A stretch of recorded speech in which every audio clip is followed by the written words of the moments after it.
Halo kawan, jumpa lagi dengan Toro Channel ya. Maaf mata saya silo, saya harus pakai kacamata ya, kacamata hitam. Assalamualaikum warahmatullahi wabarakatuh. Allahumma sholli ala sayyidina Muhammad wa ala ali sayyidina Muhammad. Oke kawan, kali ini saya langsung gas kita tonton pernyataan orang Indigo ya.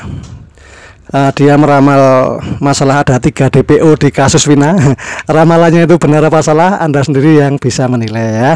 Jadi anak Indigo ini atau dikenal juga dengan anak Nila ya, merupakan anak yang memiliki kemampuan istimewa dibanding dengan anak yang lainnya ya, yang disebut biasanya berkaitan dengan sisi spiritual, jiwa dan juga kebatinan. Anak Indigo sering dikaitkan dengan ramalan, hal gaib dan seputar mistis. Konon katanya mampu berkomunikasi dengan makhluk halus. Bahkan beberapa kasus anak Indigo mempunyai teman yang tak kasat mata, alias temannya makhluk halus. Lanjut ya. Oke, kita lanjut. Biasanya anak Indigo ini digadang-gadang sebagai turunan kerajaan ya, kerajaan yang sudah mati, seperti kasus Citra Prima yang mengalami pertemuan dengan kerajaan yang di bawah laut itu siapa? Nyi Roro Kidul, Nyi Buratu Kidul. Menurutnya, aduh, ini saya bikin ketawa aja ini. Selain titipan kerajaan, biasanya anak Indigo juga merupakan titipan amanah dari salah satu anggota keluarga yang telah tiada, yang menginginkan menyambung pesan kepada keluarga yang masih ada di dunia ya. Saya pernah punya teman dekat ya, teman dekat dan lawan jenis ya. Dia selama hidupnya sampai punya anak, dia diikuti oleh khorin neneknya atau leluhurnya. Jadi turun temurun ya, mulai dari ibu, anak sampai ke cucu terus, dan selanjutnya itu khorin dari leluhurnya itu mengikuti dia. Dan dia kan anak gadis ya waktu itu. Begitu dia nikah dengan seorang laki-laki dan mempunyai anak, maka laki-lakinya akan meninggal. Itu sudah terjadi 3 kali. Oke, lanjut ya. Jadi bisa kita simpulkan ya di video ini. Nah, kesimpulannya apa? Apakah mbak-mbak ini benar-benar indigo? Yang dimana indigo itu adalah suatu penyakit. Jadi manusia yang sudah diikuti khorin, yang sudah punya khorin sejak lahir, khorin itu berbentuk makhluk halus ya, itu selalu mengikuti dia semenjak dia lahir sampai meninggal. Nah itu diikuti khorin, tapi masih ditempeli oleh khorin leluhurnya. Nah, mari kita simak ya kebenaran gadis ini, cewek ini siapa namanya yang saya lupa, yang katanya indigo, bisa meramal masa depan, bisa mengetahui kejadian yang akan datang, bisa meramal nomor togel yang akan keluar. Nomor togel apa itu namanya? Hongkong ya, Hongkong. Bisa mengetahui kasus Vina Cirebon kronologis dari A sampai Z, dia tahu semuanya. Apakah dia benar-benar indigo yang sesat itu, ataukah hanya berhalusinasi? Padahal namanya indigo sendiri itu udah penyakit ya, yang harus dihilangkan karena menghambat dalam pertumbuhan kehidupan seseorang. Itu indigo yang harus segera disembuhkan. Kalau enggak jadinya ya seperti ini mbak-mbaknya ini ya. Oke, langsung kita simak ya. Dua pelaku ini pengen nyerahin diri tapi ditahan oleh orang tua dari otak si pelaku ini. Ketika si 2 orang ini nyerahin diri, otomatis si otak pelaku ini yang notabene anaknya akan masuk atau terseret, bisa mengancam karirnya bahkan jabatannya. 50-50 karena bapak dari otak si pelaku ini yang jelas sedang sibuk ya, meminta atensi dari yang di atas untuk nge-backup anaknya agar tidak terungkap. Pesan aku buat orang tua si pelaku utama adalah, ketika anakmu melakukan kesalahan, apalagi menghilangkan nyawa seseorang, jangan kau bela. Tapi seperti apa ciri-ciri pelaku yang masih buronan? Benarkah foto-foto yang disebar dalam daftar pencarian orang tidak cocok dengan ciri saat ini? Ciri-cirinya kurus, agak tinggi, sekitar gak nyampe 180. Ciri-ciri DPO yang beredar saat ini adalah ciri-ciri di tahun 2016. Yang namanya laki-laki itu pasti setiap waktu itu pasti berkembangnya pesat ya. Nah, yang aku lihat adalah ciri-ciri saat ini. Sekarang depresi, awalnya mereka masih santai aja karena sempat viral.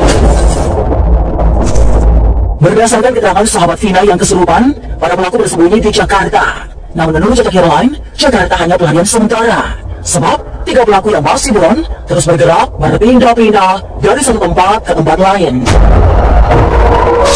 Mereka sempat sembunyi sendiri-sendiri, tapi saat ini kembali bertiga di sebuah tempat di perbatasan Jawa Barat dan Jawa Tengah.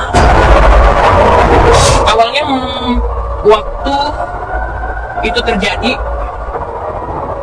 mereka ke Jakarta beberapa hari,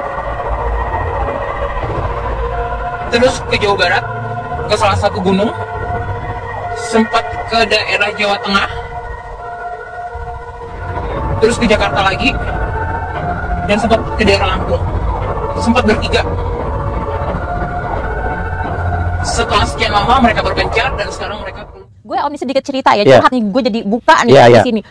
Gue sempat memviralkan kasus Vina di channel lain, oke? Pas itu viral, gue diteror. Sama? Sosok bentuknya Vina, gosong, bajunya lusuh, hancur mukanya. Dia cuma berdiri di depan garasi mobil. Gue lihat, kalau memang ini Corin beneran, dia pasti akan bisa masuk. Itu baunya nauzubillahi min zalik, bau banget, bau melebihi bau bangkai mayat, bau banget. Terus gue kayak ini kayaknya bukan Vina, bukan jin.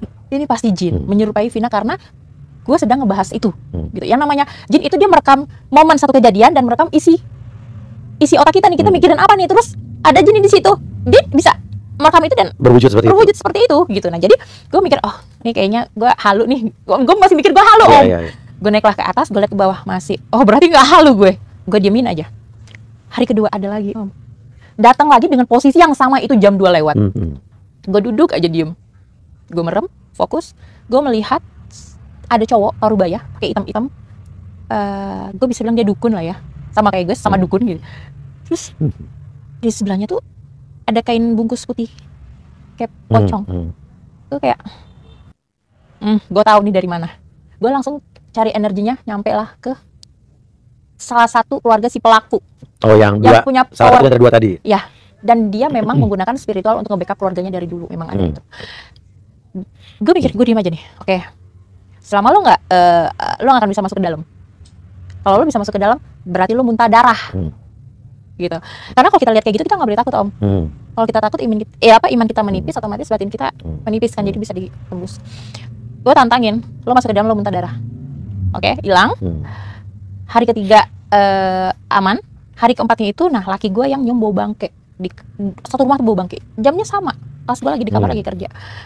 Laki gue bilang, ini bau kodam lo nih. Enggak, kodam gue wangi, kodam gue gak ada yang bau, gue gituin. Terus dia ngoceh-ngoceh, masa kamu gak kecium? Gue gak kecium sama sekali. Tapi pas gue buka jendela, oh ada lo lagi. Oh ya udah, lo berarti lo mau bikin gue bungkam. Dia mau bikin gue bungkam untuk nggak berbicara secara detail. Kenapa sih dia neror gue? Gue tanya. Kalau memang gue bohong, kalau memang apa yang gue ungkapin itu adalah nggak fakta, dia nggak mungkin teror om. Kenapa neror gue untuk gue bungkam? Makanya di sosial media gue sempat diam dulu, calm dulu, itu selama seminggu. Nah di hari kelimanya ada bola api di atas rumah gue. Terus? Mau nggak mau, oh lo mau war sama gue? Ya udah gue keluarin lah.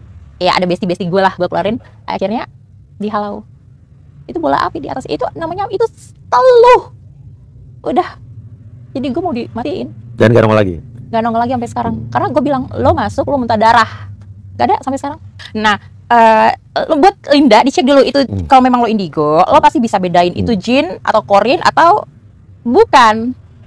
Gak mungkin selama ini Corinnya ngikutin si Linda. Kalau memang Linda bisa menceritakan dengan detail siapa pelaku segala macam, ya kan dia di backup sama pengacara terkenal. Kenapa nggak cerita? Kenapa nggak ketangkep? Kan katanya si Vina ini menceritakan semuanya secara detail tahu. Dari situ aja nggak usah pakai mata vision gue atau spiritual, dia logikanya aja.